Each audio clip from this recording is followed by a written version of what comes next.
The movie begins 5 years ago in Cairo, Egypt. Inside a lavish mansion, we meet an enraged billionaire named Mr. Sullivan. He's furious with his employees, though the reason remains known only to him. Not far from the mansion, Ms. Tarantula is busy hacking into the estate security system. Meanwhile, Shark and the rest of the crew are each carrying out their parts of a larger plan to ensure the mission's success. As Wolf prepares to infiltrate the mansion, Tarantula shuts down the entire surveillance system, clearing the way for him to slip in unnoticed. Once inside, the crew confronts Mr. Sullivan, who immediately recognizes them and is visibly shaken by their presence.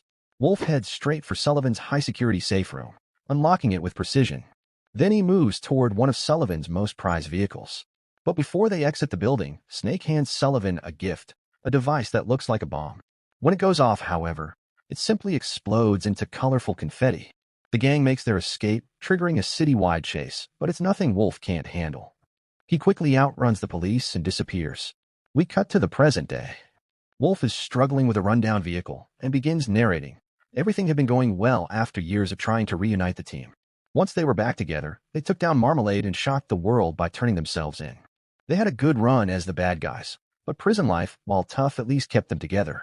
Now Wolf realizes that to truly grow, they have to leave their criminal past behind, and that starts with finding honest work.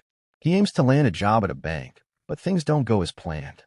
He's robbed that same bank 3 times, which doesn't help his case. Tarantula and the rest of the team also attempt to go straight, but despite their efforts, nobody wants to hire them. Their criminal reputation follows them everywhere.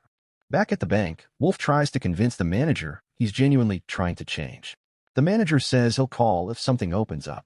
Wolf leaves hopeful, only to return later and find the manager tearing up his resume. He tries several other jobs but has no luck. When he returns to the hideout, a mountain of unpaid bills is waiting for him. He meets up with the team, who are eager to hear how things went. During their conversation, Shark brings up a rumor. The media is linking Wolf to a new criminal called the Phantom Bandit. Wolf is stunned. He turns on the TV to learn more and sees that the mysterious thief has stolen 3 priceless artifacts and even mimicked their signature confetti bomb trick. Naturally, the media assumes the bad guys are behind it. Later that day, Wolf visits Diane to clear his head. They spar together, though Wolf ends up with a black eye. Diane encourages him not to give up. Change takes time. On his way out, Wolf sees Officer Grunz giving an interview about the Phantom Bandit and heads to her office. Despite their rocky history, he proposes they work together. As the team begins investigating, they uncover that the heist was pulled off with the help of a hacked system. Wolf suggests bringing in an expert. When Tarantula arrives, she confirms the hacker had inside help. As they piece things together, they predict the next target. Tarantula believes the thief is after the world-famous MacGuffinite, specifically a championship belt made from it, set to be awarded that evening to the state's top wrestler. Just then, Grunz calls to confirm their theory. The next hit is tonight. That evening, the team heads to the venue to stop the theft and rescue Snake. They bump into Grunz, and Shark accidentally knocks her out in a panic. They regroup, locate Snake, and charge in only to find Snake's girlfriend, Susan, with him. The wrestling match begins. After a fierce showdown, Elapo wins and prepares to receive the belt. But suddenly, a new masked fighter enters the ring. Wolf suspects the fighter's plan is to win and steal the belt. Just before the masked man can finish off his opponent, Wolf intervenes. A chaotic fight breaks out. Snake, Shark, and Wolf battle the masked thief and win, but it comes at a cost. The pig-faced fighter frames them. The crowd turns hostile, and just as Grunz wakes up and spots Wolf fleeing, she gives the order to arrest them. Though the team escapes, their van crashes after spotting Grunz. She labels them fugitives. Meanwhile, the pig fighter calls her boss. The entire setup was a distraction for the real heist. On the run again, the gang hides out as Susan drives. They ask how she and Snake met, and the couple happily shares their story. Wolf then calls Diane, hoping for help. Though upset, Diane believes in Wolf's innocence.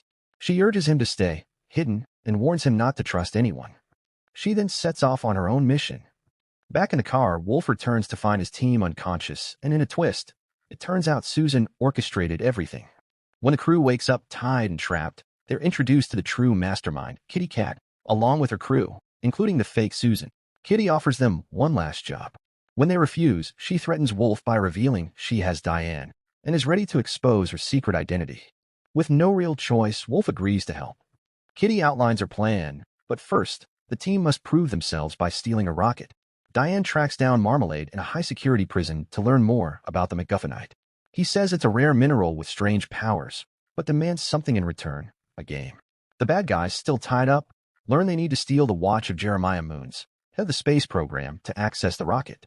Their chance comes at a wedding he's attending. Disguised as the bride and priest, Wolf and Shark execute the plan. Mr. Sullivan spots them and tips off Jeremiah, but in a clever twist, Wolf manages to swap the watch and replace the bride, all part of his distraction-based plan. Back in the rocket base, Kitty gives her villain monologue to Wolf: the more you steal, the more respect you earn. She mocks his hope that doing good will earn forgiveness. But Wolf isn't buying it, and as he climbs into the van, he discovers Tarantula successfully recorded her whole speech. However, Kitty isn't done. She uses a magnet to trap them again before leaving. The team scrambles to stop Diane's video from spreading, but fails. Grunz arrives just as the upload finishes. At the same time, Diane reaches Kitty's location and confronts her. A battle breaks out, and Diane wins, but not before learning the video is already out. Kitty shoots her with a tranquilizer and moves forward with her plan. The world is stunned by Diane's revealed identity. She was the governor all along. Grunz doesn't seem to care when Wolf insists they're innocent, but after some time, she lets them out and says she believes them. They inform her that Kitty is about to launch the MoonX rocket. Acting fast, Wolf grunts, and the team take a helicopter and jump onto the rocket. Snake helps secure it, and the crew makes their way on board. Inside, Diane wakes up. The crew discovers Kitty is using the MoonX rocket to supercharge the MacGuffinite, creating a magnetic pull that begins dragging metal objects from Earth into space. Things spiral quickly. Susan begs Kitty to stop, but Kitty disagreed. Wolf arrives, battles her, and eventually grabs the stolen watch. Tarantula takes over the rocket and fires it at the stash of gold. Furious, Kitty attacks, but Diane shows up and puts her down for good. Wolf tells Diane he tried to stop the video upload. The two share a quiet moment together. Suddenly, the rocket starts to crash. Wolf rallies his team to save it, but in a jarring turn, we're led to believe they didn't survive. Grunz delivers a heartfelt farewell message. But in a final reveal, we learn the bad guys are alive, and now they're being offered a new role as secret agents. If you enjoyed this recap, consider subscribing for more. Thanks for watching. Goodbye.